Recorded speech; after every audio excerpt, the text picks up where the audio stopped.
சிவாய் நம்ம வணக்கம். நான் உங்கள் ஜோதிடர் கருப்பசாமி கேஜிஎஃப்.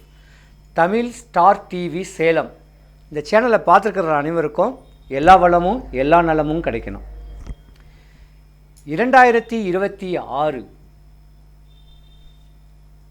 வரக்கூடிய வருடம் மேச ராசி முதல் மீன ராசி வரைக்கும் 12 ராசிக்காரர்களுக்கும் வாழ்க்கையோடைய பிரதிபலிப்பு எப்படி இருக்கும், இந்த வருடமாவது நம்மளுக்கு யோகங்கள் கிடைக்காதா அப்படின்னு ஆதங்கத்தில் இருக்கக்கூடிய உங்களுக்காக இந்த பதிவு. பொதுவாகவே பார்த்திங்கன்னா நம்ம தமிழ் வருட பிறப்பு சித்திரை மாதம்தான். சித்திரை மாதத்தில் வரக்கூடிய கிரகங்களுடைய பெயர்ச்சியும் கிரகங்களுடைய சஞ்சாரத்தை வச்சு தான் இந்த வருஷம் எப்படி இருக்குன்னு கேட்குறத நம்ம சொல்ல முடியும். ஆனால் நம்மளுடைய போதாத நேரம், கஷ்டங்கள், நஷ்டங்கள், துன்பங்கள் இந்த வருடம் 2026 ஜனவரி மாதத்துலையாவது இனிமே சரியாவாதா அப்படின்னு ஆசைகள் இருக்கக்கூடிய தருணம் நம்மளுக்கு உண்டு. அப்போ பொதுவாகவே இந்த 2026 எல்லா ராசிக்குமே யோகம்தான். எல்லா ராசிக்காரங்களுக்கும் யோக நிலை தான் சொல்லுவேன்.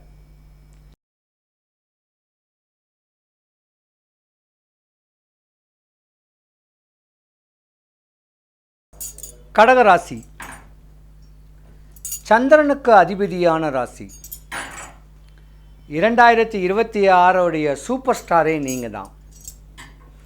போதும், 2025க்கு முன்ன வரைக்கும் நீங்கள் பட்ட துன்பம், அஷ்டமத்தில் சனி பகவான் வந்து உங்கள் படிப்பு, உங்கள் திறமை, உங்கள் இல்லற வாழ்க்கை, உங்கள் குடும்பம் நஷ்டம், கஷ்டம், அவப்பேறு, அவமானங்கள்,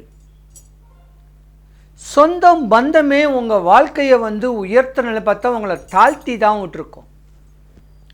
சூழ்ச்சினாலையும் தந்திரத்தினாலையும் பல மாந்திரீக வேலையிலையும் உங்கள் வாழ்க்கையை சரிச்சு விட்டுருவாங்க.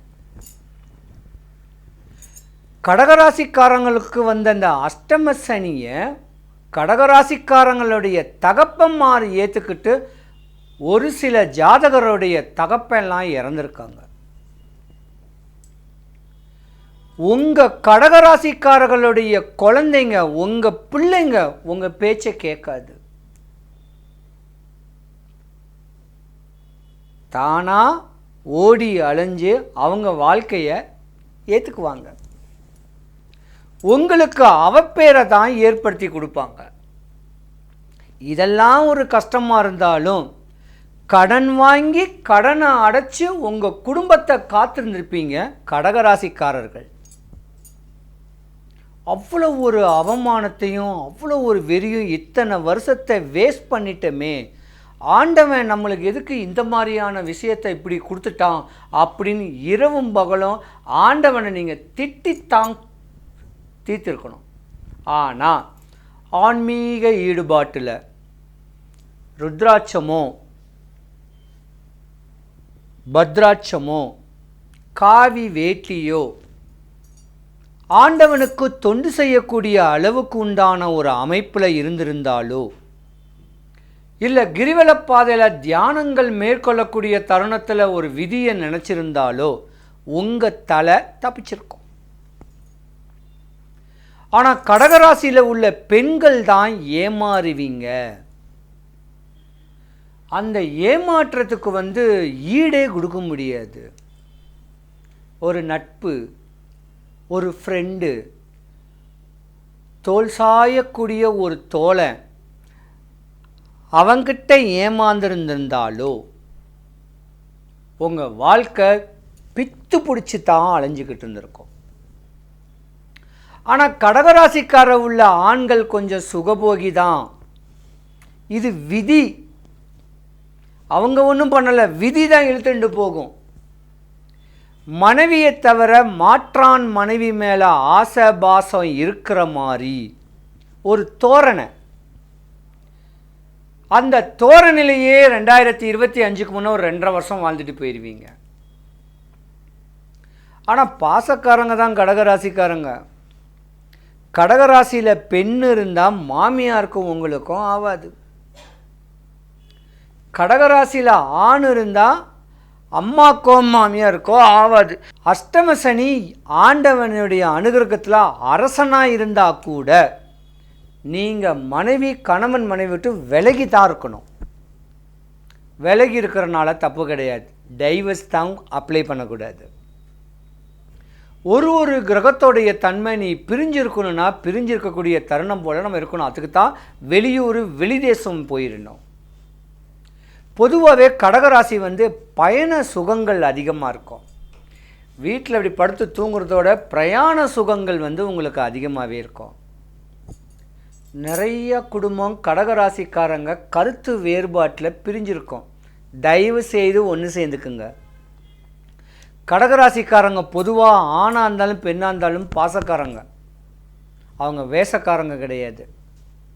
அந்த பாசத்தை உணர்ந்து ஒட்டுணர்ந்து போங்க. உங்கள் இல்லறம் நல்லா அமையும். நிறைய சூட்சமங்களை தெளிவாக சொல்லலாம், அதுக்குண்டான நேரம் இல்லை. கடகராசிக்காரங்களுக்கு இப்போ பாக்கிய சனின்னு சொல்லலாம். இனிமே தாங்க நீங்கள் யோகக்காரு.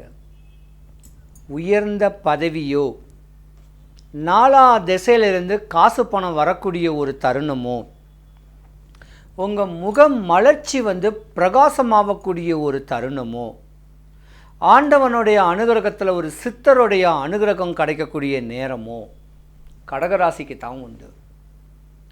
இந்த வருஷம் சூப்பர் ஸ்டார் யாருன்னா கடகராசிக்காரங்க தான். அது ஆணாக இருந்தாலும் பெண்ணாக இருந்தாலும். ஏன்னா உங்கள் பட்ட துன்பத்துக்கு வெளியே சொல்ல முடியாத மாதிரி இன்றைக்கி நீங்கள் உச்சத்துக்கு போகிறீங்க. உங்கள் குலதெய்வத்தை வேண்டுங்க. கடகராசிக்காரங்க அவங்கவுங்க அப்பாவை அம்மாவை நினைங்க. முன்னோர் வழிபாடை பண்ணுங்க. 2026 சுபிக்ஷம் கிடையக்கூடிய ஒரு தருணம் வருது. வீடு வாசல் தோட்டம் துறவு காரு வண்டி பங்களான்னு லக்ஸரிஸான வாழ்க்கை வாழ போகிறீங்க. அதுக்காக ரொம்ப லக்ஸரிஸாக போகாதீங்க. ஏன்னா நீங்கள் கஷ்டப்பட்டவங்க. இருக்கிறத வச்சு வாழ்ந்துட்டு போங்க. பொதுவாக நோய் வறுமை கடன் பயம் சத்ரு எதிரி இன்னல் இடையூறல் உள்ள ஜாதகர்கள் சேலத்துக்கு மிக அருகாமையில் உள்ள மேச்சேரி பத்ரகாளி அம்மன் ஒரு அம்மா இருக்கா. அந்த அம்மனை வெள்ளிக்கிழமை காலையில் 10:12 ராவு காலத்திலேயோ ஞாயிற்றுக்கிழமை சாயந்தரம் 4:30 to 6 ராவு காலத்திலேயோ இல்லை ஒரு அமாவாசை திதியோ இல்லை ஒரு பௌர்ணமி திதியோ ஒரு நாள் அவளை பார்க்கறதுக்கு முன்ன உங்கள் வீட்டில் காமாட்சி அம்மன் விளக்குக்கு 21 ஏலக்காவை ஊசி நூலில் கொடுத்து மாலையாக போட்டு விளக்கேற்றிட்டு அம்பாளை பார்த்துட்டு அங்கே அம்பாளை பார்க்கும்போது ஒரு 108 இல்லை 54 எலுமிச்சம்பழத்தை அம்மாவுக்கு மாலையாக போட்டுட்டு 11 எலுமிச்சம்பழத்தை தானம் கொடுத்துட்டு 2 எலுமிச்சம்பழத்தை திருப்பி வாங்கிக்கிங்க. 1 அறுத்து புழிஞ்சு ஜூஸு போட்டு உங்கள் குடும்பத்தில் இருக்க எல்லாரும் குடிங்க. ஒரு கனியை வீட்டில் அச்சதைன்னு சொல்லக்கூடிய அரிசியும் மஞ்சளும் மிக்ஸ் பண்ண அச்சதையை ஒரு கிண்ணத்தில் வச்சுண்டு அதுக்கு மேலே இந்த எலுமிச்சம்பழத்தை ஒரு 15 நாள் வைங்க.